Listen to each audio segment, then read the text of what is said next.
I should apologize because I'm not very well organized and I only just finished putting this together. It was running all week and it took a while to get everything together. But I'm going to start with something I talked about last week. This is a stone that was brought back from Everest Base Camp. See it there? And break it open, and inside is, yes, you see it, ammonite. Yeah. So an ammonite that was living in the sea is now more than 5 kilometers up in the air. This is just a reminder that the surface of the earth doesn't stay the same all the time. It goes up and down through time. And I'm going to show you something else before I start. This is a piece of quartz. It's broken from a large single crystal of quartz. I talked a bit about quartz last time. It's silicon dioxide, and it's extremely hard. And it looks a little bit like glass when it breaks. And today's topic is sandstone.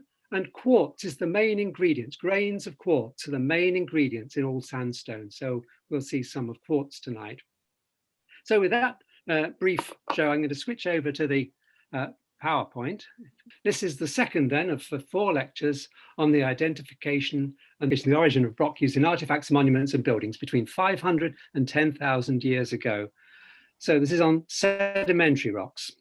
Sedimentary rocks we met last week. We met 6 common kinds of rock. And the first 3, sandstone, mudstone, and limestone, were the 3 examples of sedimentary rock that I showed you. And just to remind you, sandstone, you can see with a lens, you can usually see the grains of the original sand, and it's hard because of the quartz in it. Mudstone, in contrast, is soft, there's no grains visible, and can be rubbed to make mud if you wet it very often. And finally, the limestone is quite soft, but what geologists do with limestone is to put acid on it, and it fizzes away with acid to make carbon dioxide gas, and that's how geologists identify limestone. Let's take sandstone, and a reminder here from last week of how it's made. Up in the mountains, erosion and weathering release grains from the pre-existing rock. They travel mainly by river, washed out into the sea, settle out on the seabed, that's number 3. And finally, they get buried under more and more layers, get heated and squashed and turned into hard rock. That's called lithification. And that's most of the story, but not all of it, because to get the rocks at the surface again, uplift has to happen. What was once deeply buried has to move upwards, the stuff over it has to be eroded away, and then these deeply buried rocks become exposed. And these are layers of sandstone, mudstone, and limestone off the Mayo coast. Okay, so lecture 2. 3 questions, and they concern the 3 kinds of rock: sandstone, mudstone, and limestone. How and when was sandstone used? And I'm going to give examples from different geological periods: Cambrian, Silurian, Devonian, Carboniferous, and Permian and Triassic combined. Then how was and when was mudstone used? And how and when was limestone used? The first of those, how and when was sandstone used, with examples from the Cambrian period. So let's start with what's on the beach in front of where I live, cobbles. And these are all made of Cambrian sandstone, and they're different colors. Most of them are a creamy color, beige or cream, and they're made of pure quartz sandstone, rather like the specimen I showed you last week. But some are pink, and these are stained with a tiny amount of red iron oxide called hematite. Tiny amount makes the cream sandstone turn to a reddish or pinkish sandstone. And thirdly, you see some of them are green, and green sandstone is usually because there's the mineral chlorite present. Chlorite is the name of a green mineral, which is present in some sandstones.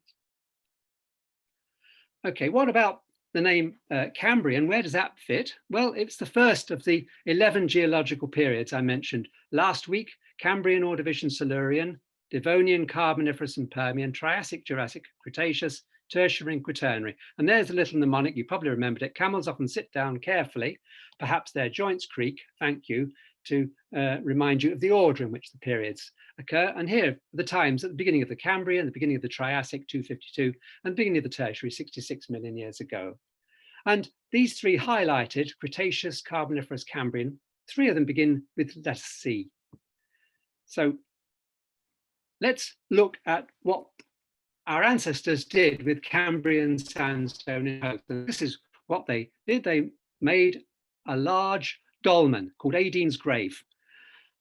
It's from the Neolithic period between 6,000 and 4,500 years ago. Now, what does that mean? Well, here's another reminder, the names of the different periods of archaeological time.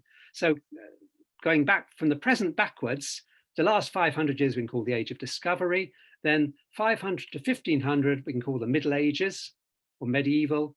Then another 1,000 years back from that is the Iron Age or the Greco-Roman period or the time the Celts were here. And then 2,000 years in duration from 2,500 to 4,500 years ago was the Bronze Age.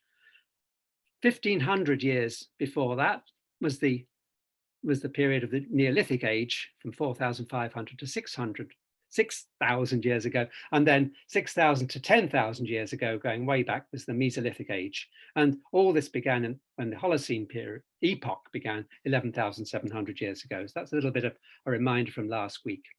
So let's get back to Adine's grave. And it's huge. That capstone, that big slab, it's fallen down a bit, but that weighs about 75 tons.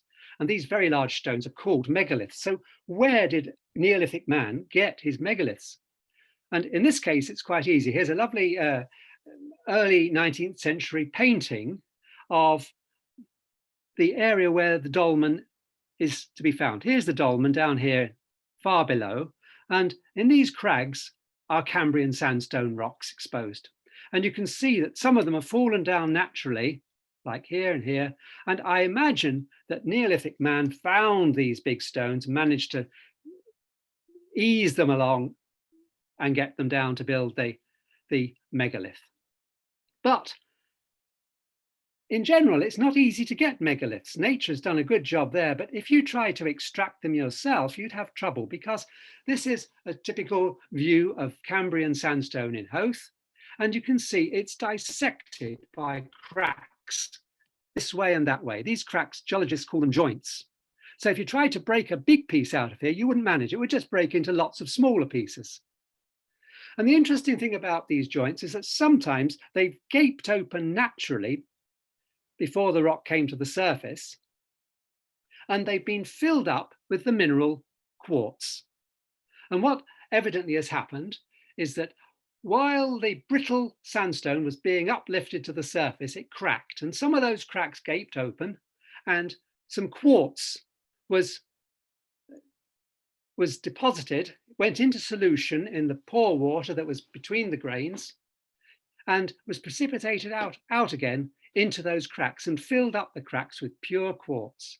And this quartz is called vein quartz, and vein quartz was very popular among our ancestors, and they gathered large amounts of it and brought it to the big Neolithic tombs at Newgrange and neighboring places. So here, the whole facade of the Newgrange tomb has been decorated with vein quartz blocks. Now, this wasn't the way the Neolithic man left it. This was the way it was relatively recently reconstructed. So it may not be quite the way it was, but they certainly gathered lots of quartz sandstone. Okay, so much then for the Cambrian period. Let's move on two periods up. We'll miss out the Ordovician and go to the Silurian next, and how was sandstone used during the Silurian. And here we go back to Newgrange, because a lot of Silurian sandstone was used as the megaliths in this tomb, including this lovely entrance stone with the carvings on it. Now, just for those of you who are not familiar with Ireland, Newgrange is about half an hour's drive north of Dublin. It's on the River Boyne that comes in from the coast here. And from the air, it's a large flat-topped mound with the entrance, which you saw in that photograph earlier, down here to the right. And the interesting thing is that if we take a plan view of the interior, the sunlight during the winter solstice shines right in through that entrance, along this long passageway to the central chamber. And this is what it would look like if you were there on the day of the winter solstice. There it is, shining in. These megaliths inside, incidentally, the tall ones that line the passage, are called orthostats. So, and those orthostats, some of them also have these beautiful spiral designs on them. And some people have wondered whether, since they were interested in the heavens and sunrise and sunset and what was going on out there, whether or not there was some inspiration for these shapes from the shapes of spiral galaxies like the one I showed you last week. But of course, that can't be the case, because this was only imaged with a huge telescope. It was actually imaged for the first time in Ireland by the third Earl of Ross with his huge telescope in Birr in about 1850. So there's no way that the Neolithic men could have seen it. But nonetheless, it's a nice thought. If you're in the central chamber and look up, it's absolutely incredible, because there's this corbelled roof that goes way, way up above you. That's looking up from the central chamber. And then going to the outside, the stones, the megaliths around the outside, they're called curbstones. And most of these megaliths, that's the curbstones and also the orthostats inside, are made from a special sandstone called greywacke. Now, greywacke sandstone is a kind of sandstone with a lot of mud mixed with the sand grains. And it's formed in a rather unusual way. It's formed in the deep sea, and it's made when sand and mud that's accumulated on the shelf near the mouths of rivers, in this case, the Ganges and the Brahmaputra rivers, emptying their sediment into the Bay of Bengal. Well, every so often, a massive underwater landslide takes place, and an avalanche sends the mud and sand, mixes it all together as it goes down to the deep sea here in the Bengal fan. Well, that mixture of sand and mud, it ends up, when it's lithified, as greywacke. And in the Ordovician, in the Silurian period, shown here in purple on this map, this pale mauvey purple, that's Silurian. And if we zoom in on that, here we are, this mauvey purple is the Silurian rocks, and they are present here, not far from Newgrange, and they're particularly well exposed on the coast at a place called Clogher Head. And there's a hypothesis that the megaliths from Newgrange were taken from the cliffs at Clogher Head and shipped on barges down the coast and then up the River Boyne to Newgrange, where they were used. Okay, so here we are at Clogher Head, where these large beds of greywacke sandstone are exposed. Okay, so to test this hypothesis, a student at Trinity, Mary Corcoran, who died tragically young, a lovely girl, she set about comparing the rocks at Clogher Head with the rocks that form the megaliths, particularly at Knowth, which is next door to Newgrange. And what Mary did was to obtain cores drilled out of the curbstones. Now you may go, oh, you can't do that. That's definitely verboten. But she did get official permission to do that.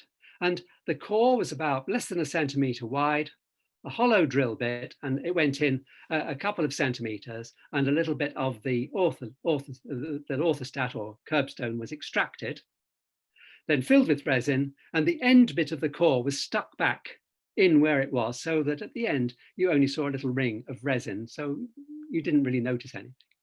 Well, those cores were used to make thin sections.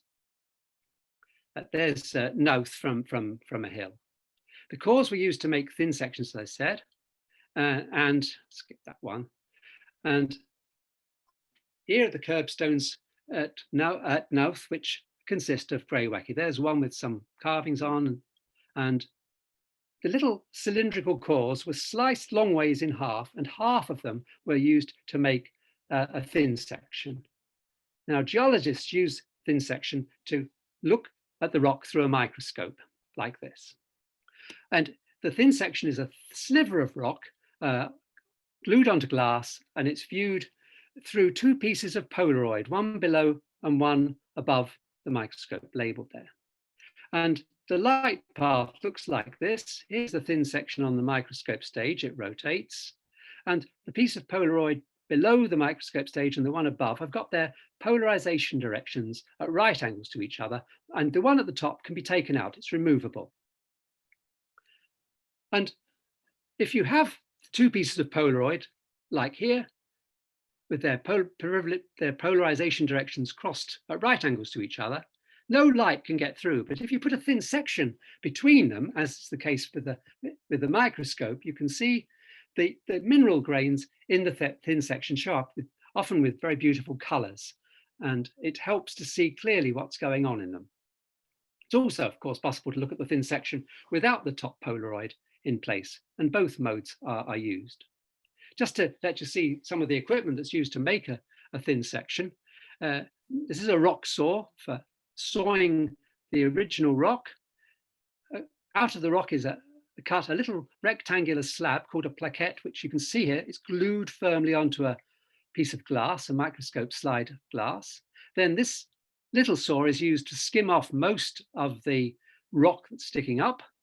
And then the little bit that's left is ground away on this machine, which just takes it all away until there's only about 30 microns, that's 0.03 millimeters of rock left. And then the rock becomes transparent and you can look through the microscope to see it. And this is what Mary would have seen in a typical thin section of the Greywacke from Knowth. This is looking at the rock with the top polarizer removed, and this is it with it in. And she would identify quartz and feldspar and other rocks, other fragments called lithics. Lithics are simply pieces of pre-existing rock that are mixed in with the quartz and feldspar. And the proportions of those three components, feldspar, quartz, and lithics, is a kind of fingerprint for a Greywacke. And so she looked at the Greywackes from Knowth and the Greywackes from Clough-Ahead and compared them with this. And this is a very busy slide coming up, this one here. And on the left, we have the Greywackes from the tombs with quartz, feldspar, and lithics at the three corners. Here they are, mostly with more or less equal amounts of quartz and lithics and a little bit of feldspar, but quite a wide cluster. In fact, there's data from Douth and Newgrange as well on this triangular diagram. But the important thing is the samples that she got from Clough-Ahead fall in the same general field. So that's entirely consistent with the hypothesis. Doesn't prove it, but it's entirely consistent. And Mary went on to do one other thing. She looked at the chemistry of these little cores. And here is some of the results she got. On the left, from the tombs, these diagrams show the ratio of rubidium to strontium, two chemical elements in the rock. Okay. Two chemical elements in the rock, rubidium to strontium, and on the horizontal axis is the percentage of quartz. And the blue ellipse shows where the passage tombs plot, most of them down the bottom here. And here on the right, the same ratio, rubidium to strontium, the same parameters, but this time for Clough-Ahead. And you can see the cluster there matches the cluster here. These extraneous points out here on the right are not from Greywacke, they're from another kind of sandstone. Going to the top diagrams, the elements niobium and zirconium, two very rare elements. The ratio of them in the tombs, in the curbstones, and the orthostats are down here in a tight cluster, which closely matches the pattern found in the samples that she collected from Clough-Ahead. Okay, so while this doesn't prove that the stones came from Clogherhead, it certainly doesn't disprove it and is entirely consistent with the hypothesis.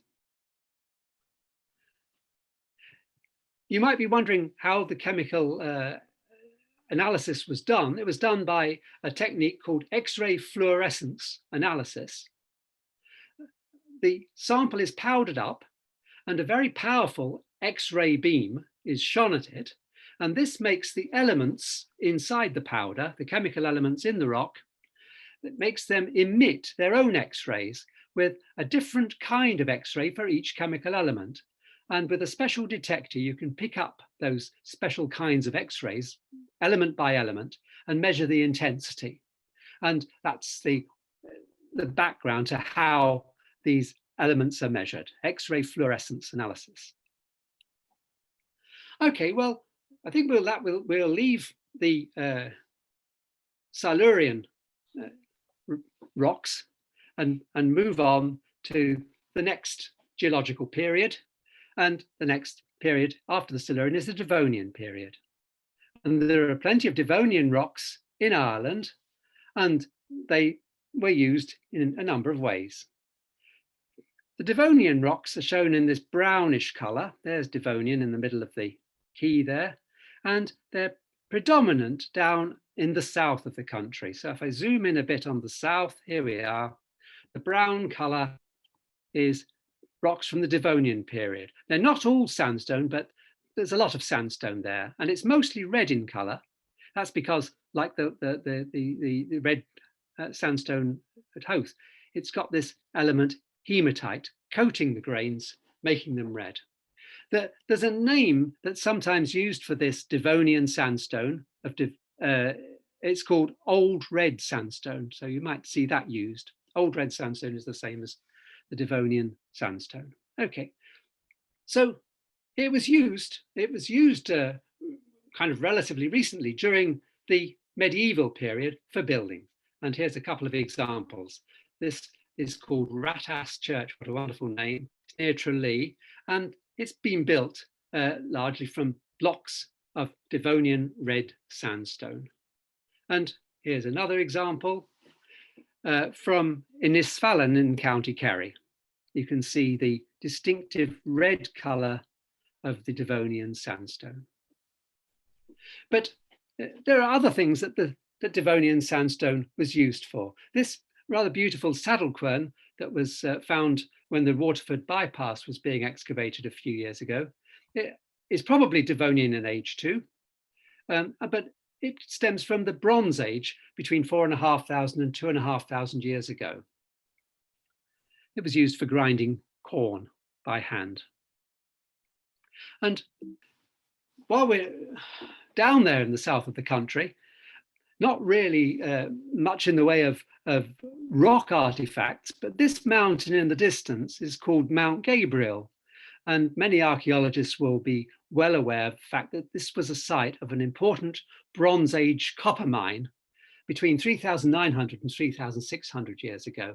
Now, in the mine workings, you can find plenty of stone mauls made from the red sandstone, which were used for breaking up the rock before it was smelted. Okay, so much for Devonian sandstone. Next, we have the Carboniferous period. Well, the Carboniferous sandstone was used for a number of things. I'm going to pick one example of its use, which was in the early medieval period.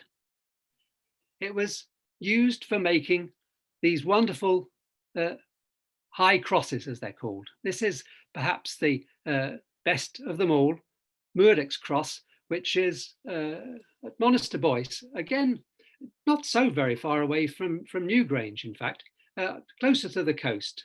And it's about 1,100 years old. It was produced during the early medieval period, which was between 1,500 and 800 years ago.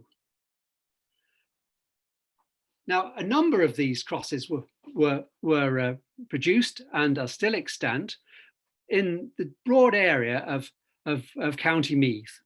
And they were all evidently produced by the same master craftsman, but we don't know his name. Murdoch wasn't the craftsman, Murdoch was the boss who commissioned the work. And the craftsman was very skilled because he could undercut and make these beautiful three-dimensional almost figures in the cross. Incidentally, at the time, these figures would have all been painted. The cross wasn't just bare stone, it was painted. And it would have impressed the local people enormously to see this beautiful creation of a painted stone cross. Let's look at some other examples. Here is the cross in Kells, one of the several crosses in the town of Kells, called the Unfinished Cross. Here is one on the coast at Termonfeckin in County Louth. Here is one that's only got the shaft left at Killary, also in County Meath. And one of the ornaments on it is this. So I don't know if any of you recognize that, but if you bank with this particular outfit, there it is. That's where they collected it from the shaft of the High Cross in Killary. Okay, so the question is, where did the artist who carved these beautiful stones obtain his raw material? Because as I said already, sandstone generally is jointed and it's hard to get large pieces out intact. Well, if you want to read a bit about these high crosses, there's this magnificent book written by Roger Stalley, which tells you an awful lot about them. And one of the stories comes from this broken piece of cross, a small broken cross that was found at Monaster Boyce. And the important thing about this broken cross is that, permission was given to drill into it to obtain a core, just as was done for the curbstones at Knowth. Make a core and look at it through a microscope and see what you can make of it. And this is what was seen. This work represents a collaborative research project between Roger Stalley and George Sevastopoulos, who were anxious to trace the source or provenance of the stone that was used for these high crosses. Okay, so this is the sandstone, and you can see the grains. They're rather angular. That suggests they haven't been rolled around on a beach very much. But between them, you can see some black stuff and a lot of fine stuff in between. So it's rather a muddy material in between, not very different from a greywacke. But the interesting thing is, if this thin section is looked at through a microscope where the light is ultraviolet, then a process called fluorescence occurs. And it glows, it's glowing yellow here. This is organic material, probably some of this black stuff in the rock, organic material like tar in between the sand grains. And it fluoresces like this only if the rock has never been particularly hot. Now that's really very interesting because nearly all the Carboniferous rocks in Ireland don't fluoresce. They've been baked to a high temperature, 200 to 300 degrees. But there's one place not far from here, a place called Carrick-Leck, just here. So the crosses are all broadly in this area to the south. And at Carrick-Leck, there's a source of Carboniferous sandstone that has never been heated. As I say, nearly everywhere it has been. So that points a finger very strongly at Carrick-Leck as being the source of this sandstone. The name Carrick-Leck means it suggests that Carrick is rock, so it's a it's a suggestion that this was a quarry going way back into the past. This is what it looks like. You can see the sandstone. This quarry's been used more recently, so this is not the way the maker of the crosses would have found it, but you can see this sandstone, and exactly which bed was used is hard to know. I suspect it was one of these lower ones because they look a little less jointed than these upper ones, but that's a project for future research to try and identify exactly which bed the sandstone for the crosses would have come from. But this evidently, there's a sample of this lower piece. Sandstone, it carves very nicely, and it also survives very well. And it seems that the High Cross at Monasterboice and Murdoch's Cross at Monasterboice were brought from Carrickleck. It's likely that most of the carving was done near the quarry and possibly finished off in detail at the final resting place. Okay, so I won't say anything more about Carboniferous sandstone. I could say a lot more because it was used very widely, but let's move on to the next geological period, and that's the Permian and Triassic periods. And I've combined them because this is where they occur. They're shown in orange and brown, and it's not possible to tell whether they're Permian or Triassic for the most part because there's no fossils in them. And so they're joined together. And during the Permian and Triassic, sandstone was laid down that was red, like the Devonian sandstone. So this, to distinguish it from the Devonian sandstone, is called the New Red Sandstone. So here it is up in Northern Ireland. And it was quarried from this place, a quarry in the New Red Sandstone at Scrabo, which is near to the town of Newtonards. And it was used historically in the late medieval, just in the late medieval period, to make this abbey. It's called Grey Abbey, and it's not far from that quarry. It was founded in 1193, and I'm told that this was the year that, or soon after the time, that John de Courcy, who was a rather an aggressive Anglo-Norman who came to Ireland. The Normans landed in Ireland, as some of you will know, in 1169, and they took over the place. And it was not until a little bit later that they managed to conquer Ulster, and they built this abbey. It was built by John de Courcy's, well, founded, I should say, by John de Courcy's wife. So there we are, use of New Red Sandstone in kind of archaeological time. Now, a little bit of an apology here because this isn't really archaeology, I guess. These buildings are still standing.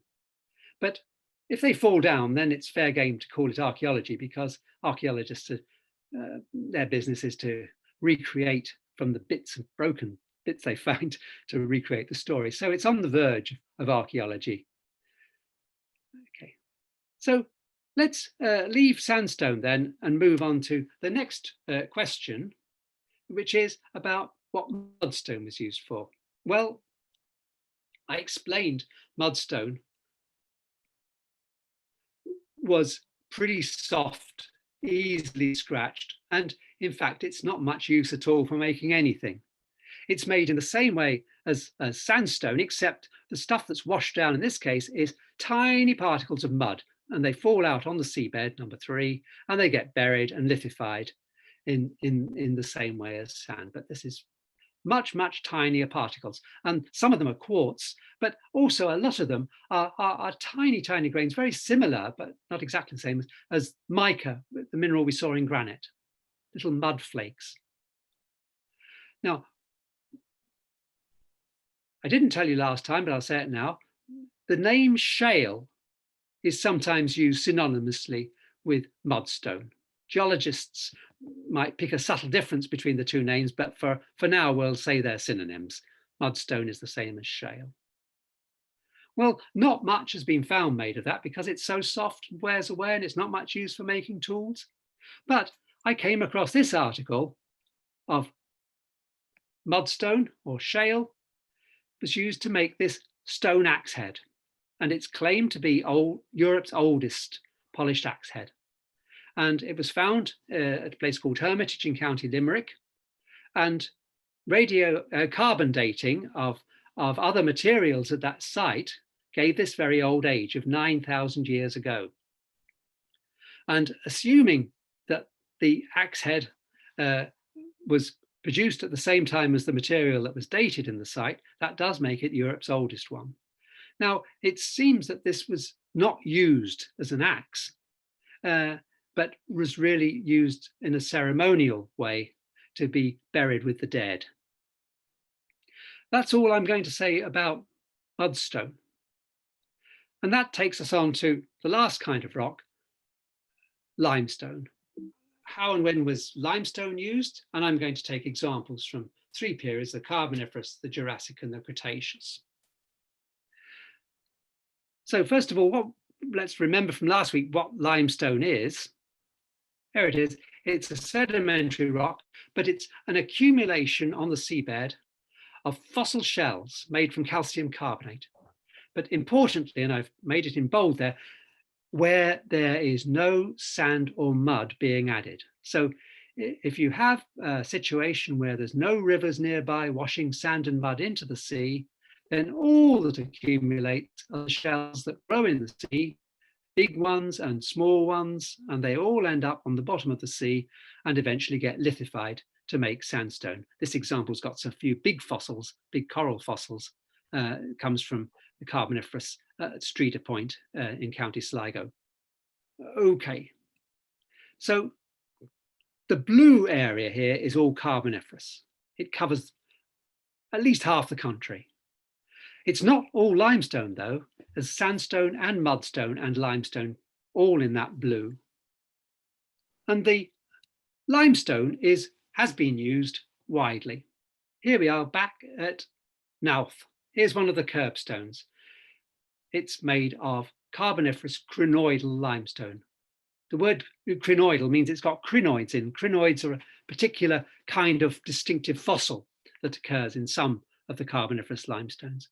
Only a few of the curbstones in Knowth, incidentally, are made of this. Most of them, as I said already, are made of Greywacke sandstone. Another use, again in the Neolithic period, was to make dolmens like the one I showed you at Howth. This is one called Poolna Brone. It's in the Burren in the west of the country in County Clare. It's probably the most famous of all the Neolithic dolmens, or as archaeologists sometimes call them, portal tombs.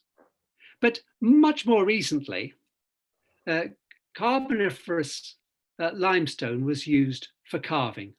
And it was used because it made very fine, detailed sculptures.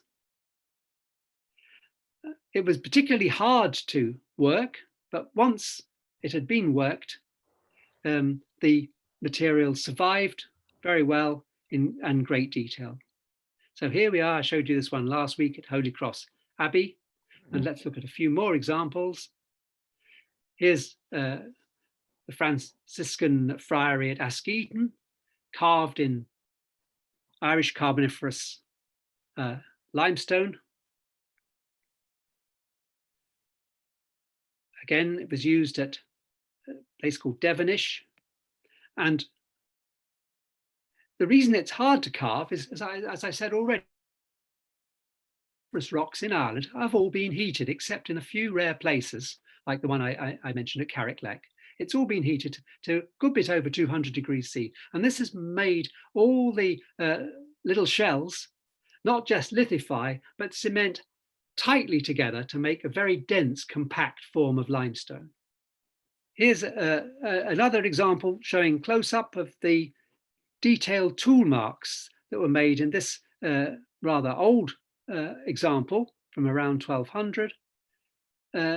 Diagonal tooling marks were made when this limestone was carved out. Okay, so let's move on from the Carboniferous limestone and look at the next geological period, the Jurassic. Now, the Jurassic period is a bit odd for me to be talking about because there aren't any Jurassic limestones in Ireland. There are a few Jurassic rocks, but they're mostly mudstones and sandstones, but no limestones. So what am I telling you about Jurassic limestones for in this talk? Well, the answer is it was imported. There's no native Jurassic limestone in Ireland, but large quantities of Jurassic limestone were imported during the late Middle Ages, between about those ages, 1175 AD, that's just after the Normans arrived and took over the country, till about 1400 AD. And most of it came from quarries at a place called Dundry, here on the map, which is in the Bristol Channel. That's the source of it. And you can see it's been found in buildings along the coast and inland, but only inland as far as navigable rivers would allow it to be transported. Let's have a look at it. There it is. It's a sort of pale cream colored and really rather soft limestone compared with the Carboniferous limestone, easily carved and very popular. And the Norman masons brought it with them because they knew it. They knew how to extract it. It was once on a ship, it was easy enough to bring over, and they knew how to work it.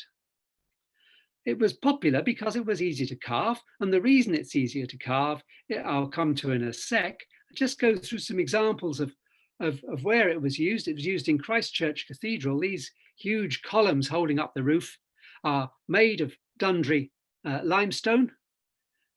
It's not a very strong limestone, and it's also expensive to import. So those actual columns are not solid Dundry. They're filled, so Roger Sally informed me, they're filled with rubble. So they're kind of hollow columns. There's a little bit of detail of carving with this Dundry limestone on the bottom right. And here is a detail from St. Canice's Cathedral in Kilkenny, where Dundry limestone has been used alongside Carboniferous limestone to create a rather pleasing effect of pale cream and bluish grey. I mentioned that it's not really archaeology to be showing you extant buildings that haven't fallen down, but some of them did fall down. And this is a specimen that was collected from Craigna Manor. And this is also matching that Dundry limestone. So how did it form? Here's another example. It's called Bathstone. And if we were to look at Bathstone in a thin section, we would get some of the clues as to what's going on in these Jurassic limestone. Here is a thin section, and it contains these little long bits. They're shell fragments. That's what we're familiar with. But it also contains these rounded and oval things with a concentric layering. And you can see the layering in this one at the bottom here, following the edge. These things are called ooliths. And ooliths are little spheres that are not made by animals. They're made inorganically on the seabed, on the shallow sea floor where waves and currents roll grains around, and the grains become coated with limestone, with calcium carbonate that's precipitated directly from the seawater. The water is warm and it reaches saturation, and the calcium carbonate comes out and adds to these ooliths. If you look at them highly magnified, they look like this. So these little round objects are called ooliths, and the limestone that they make is called an oolite. And if we look at an oolite in thin section, we would see lots of ooliths like this. You can see them there. Sometimes there's a little fragment in the middle which has acted as a nucleus, and then the layers of calcium carbonate have been coated as the grains have rolled around on the seabed. Well, the limestones are easy to work because there's a lot of pore space between the ooliths. Now it gets filled up with calcite, But another interesting thing happens. Very often the shell fragments themselves, some of those are made from a different kind of calcium carbonate called aragonite, and they tend to dissolve away, leaving little holes where the shells were. So not only are there spaces between the ooliths, but there are spaces left behind where aragonite shells have been dissolved away. And that pore space makes the whole rock weaker and easier to carve. Here's another example of a different kind of Jurassic limestone. This one's called Purbeck limestone. It comes from the south coast of England, and this genuinely is an archaeological site. The building has fallen down, and the ruins of it have yielded pieces of this imported Purbeck marble. And there's a few pieces on the right showing how beautifully it's been carved. Okay. Well, that brings us on to the last example, which is the Cretaceous period. And there is Cretaceous limestone in Ireland. It's called chalk. It's the same age and the same material pretty well as the chalk, which many of you will know from the cliffs of Dover and the south coast of England.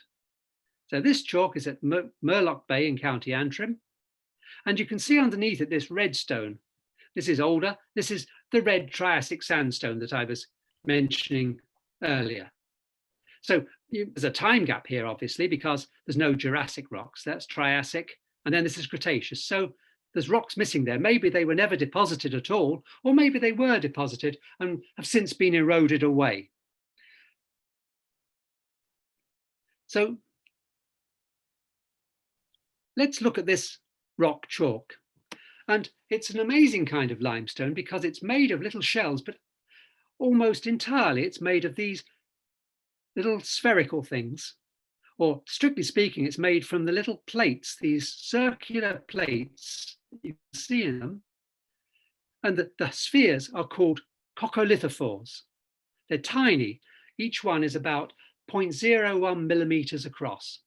Well, they're made from a single-celled planktonic algae, and that when they die, they fall to the seabed, they tend to fall apart, and the little plates tend to come separated. And so chalk is simply a huge pile of these. Now, chalk isn't much use for building. It's too soft. But the reason I'm talking about the chalk is something of great importance is found in the chalk.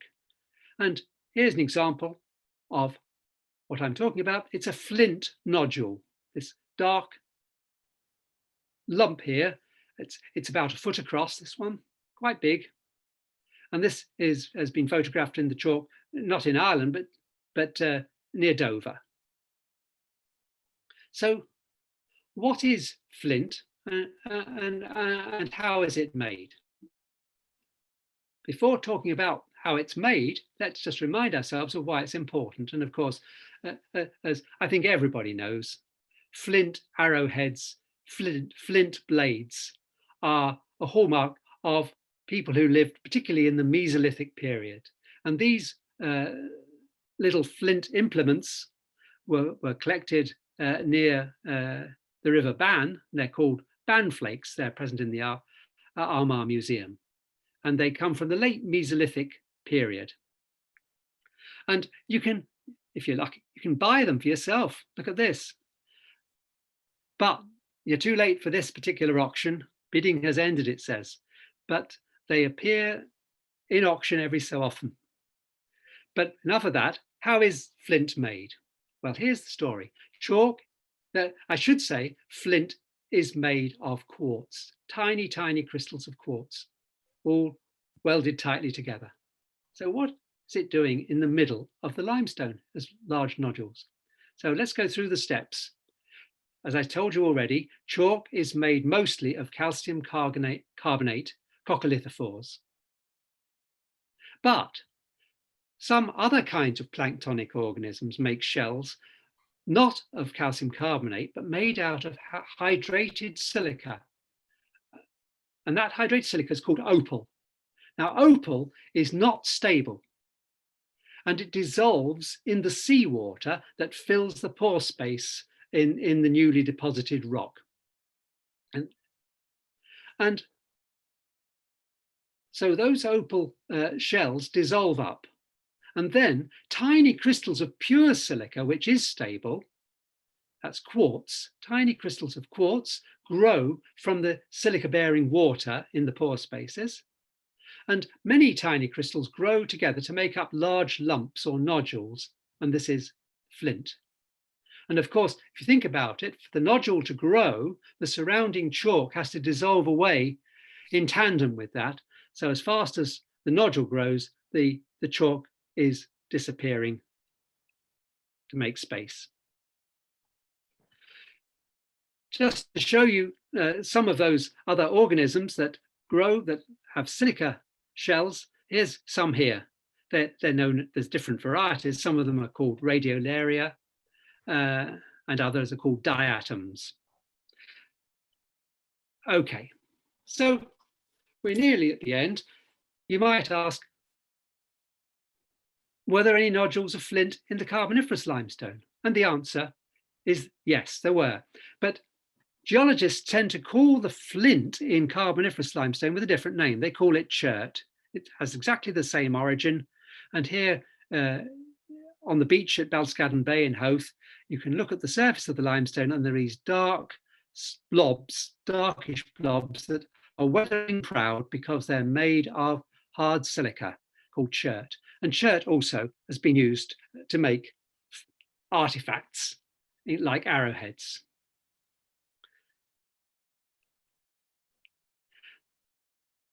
So with that, I will thank you for listening. And would anyone like to guess? I wonder what I've put this little pile of stones for. Well, I'll tell you. This is in Balscaden Bay. And in Balscaden Bay, we have Cambrian limestone, Cambrian sandstone, I should get it right, at the bottom. So there's a cobble of Cambrian sandstone at the bottom, Carboniferous limestone in the middle, and Cretaceous flint on top, the three geological periods that begin with C. But what is the flint doing in Balscaden Bay? Well, it doesn't occur locally. It's been brought by moving ice that I talked about last time. The ice sheet that covered Ireland would have moved southwards and picked up flint from the flint in Northern Ireland, or possibly from under the Irish Sea. And pieces of flint can be picked up all the way down the east coast. And I found it even down very far bottom corner at Carnsore Point. So with that, I really will say thank you again for listening. And just to remind you, next week I'll be switching to igneous rocks. So thank you very much.